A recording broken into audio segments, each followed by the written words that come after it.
Howdy everyone, Waffles2 here, and Werner Von Kerman has returned to the space complex with funding in hand for his next project. We are going to create a permanent outpost in space so he can study the long-term effects weightlessness has on our astronauts, perhaps so we can plan even longer duration missions in the future. Eye on immediate gain, we've also insisted on additional scientific equipment being installed. But this is going to be a challenge for the rocket team. This is the heaviest thing they've put into orbit by far. And building a rocket that big is not without its challenges, both from a control side and from a structural side. This is a little on the wobbly side. But she seems to be flying just fine into orbit. Now you'll notice there's nobody actually on board this thing.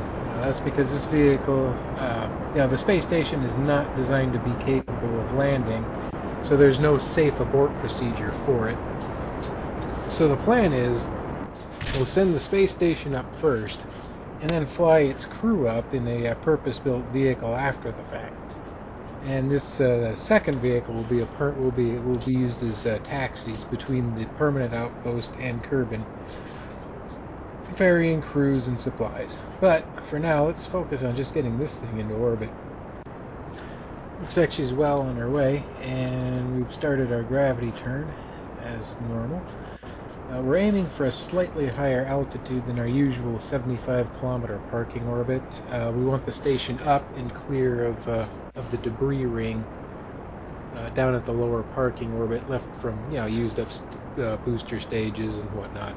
It's very difficult to keep that area clean, even if we do our best to leave those things on suborbital and/or decaying orbits, but fairings and other small pieces still get left there from time to time. So for safety's sake, we're going to park this thing out where at about 250 kilometers, well clear of any debris that may threaten it in the future.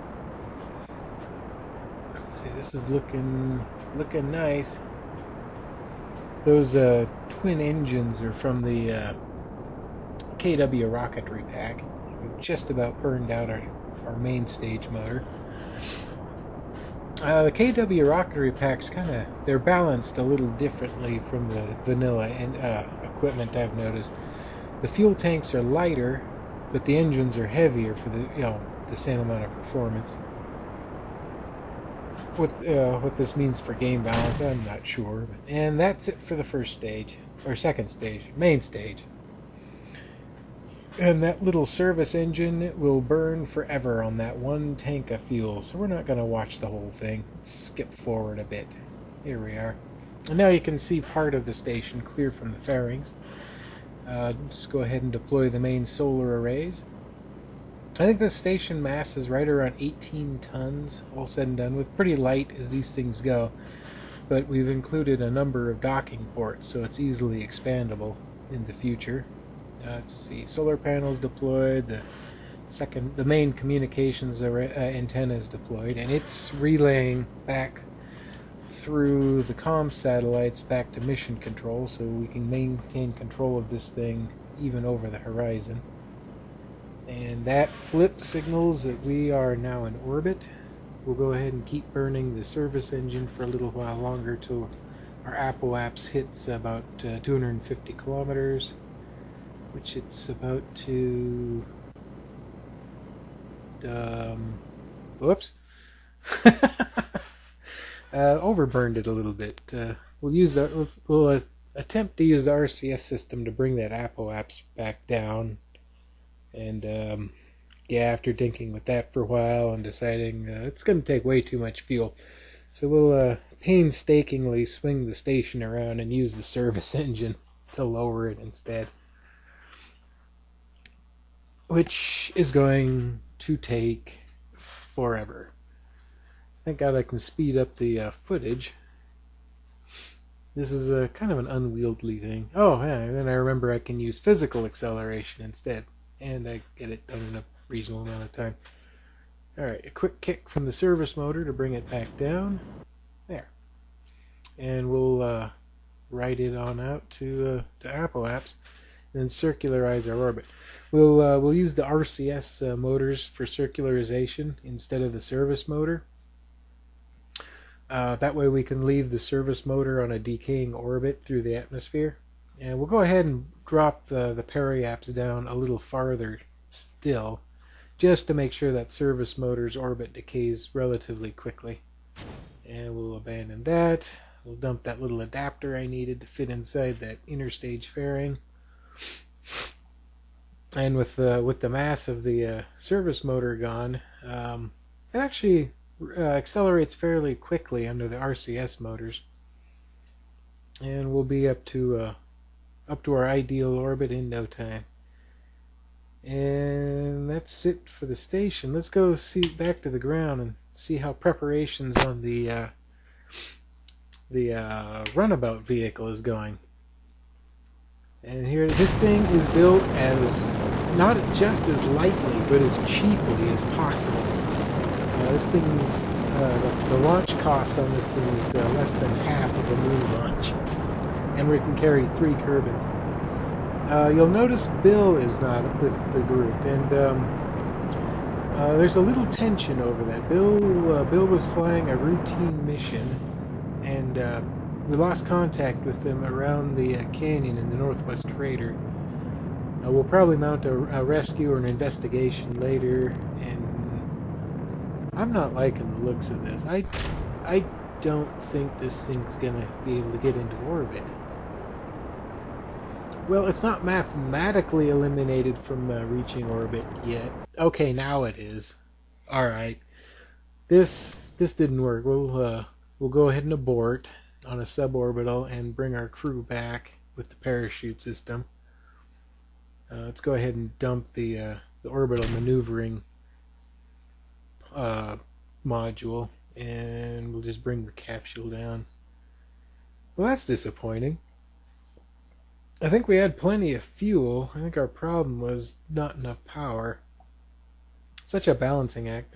That thing's gonna hit us. Better pop the chutes. Ah, there we go. Anyway, the crew's gonna make it back safe and sound. We'll recover them and put the rocket team to work refining it. Okay, all they've done is they replaced the Maverick engine, or replaced the Wildcat engine with a twin Maverick. Same fuel tanks, same amount of theoretical delta V. We'll just have a little more power. And that should be the difference we need to make it into orbit. Alright, and let's dump those solid rocket boosters. Looking good. This is looking much better than the last launch. We're not getting that. And that's just about to burn out the second stage motors. Down to the main stage motor. I think this is going to make it. Even though that Wildcat, or that Maverick engine has lower ISP, we're making much more. I think we were wasting a ton of energy just fighting the gravity. With the higher thrust engine, even though we have less delta V capacity, we're wasting less of it on gravitic drag. And now we're down to the kick stage motor, which is a tiny little Vesta. And that looks good. That should be enough to just about get us in orbit. Even if it leaves that little service stage on a suborbital, I'm pretty sure the runabout's orbital engines will be enough to finish the job. And that's all that's important here. Looking good, looking good. Anyway, Bill's gone missing. We lost contact with him in the northwest crater. All indications point to a crash, and apparently a very violent one, if he's been unable to communicate back with us.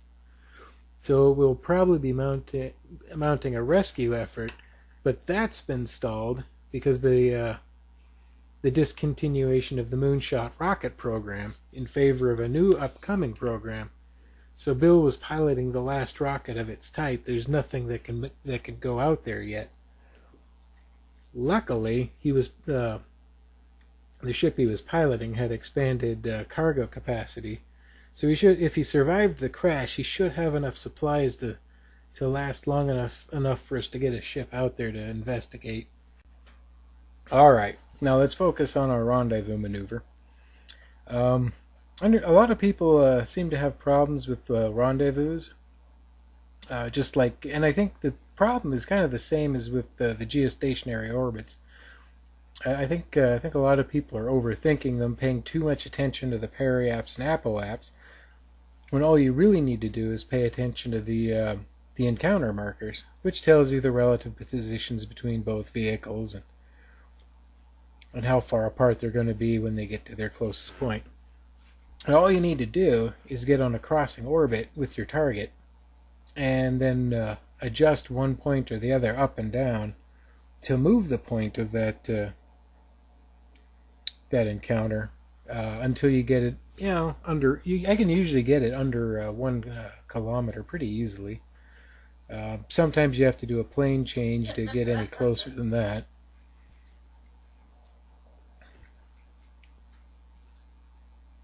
But the only times you have to really worry about your periaps and apoaps points are, well, one, you want to avoid going back into the atmosphere, or worse, smacking into terrain.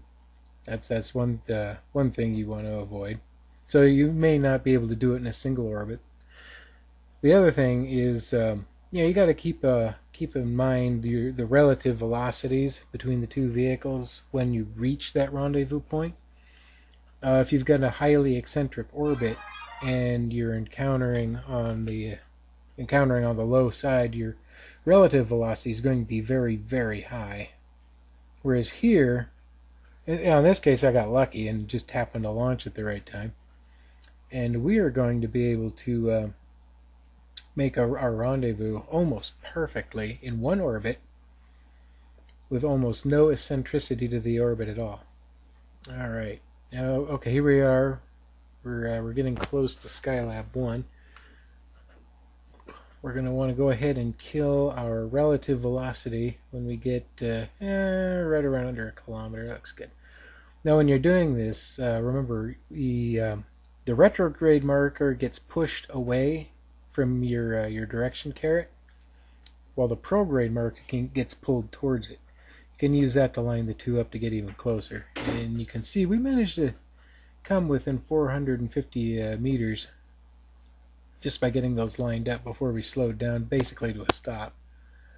And now it's just a matter of using the RCS thrusters to keep our prograde marker on top of the target marker, and we'll fly straight towards it. When we get a little closer, we can see the relative orientation between the two, and we'll probably need to make some adjustments before we dock. In fact, I can see now, we can already see we're coming in a little low, so we're going to want to go up until we're kind of even with the station.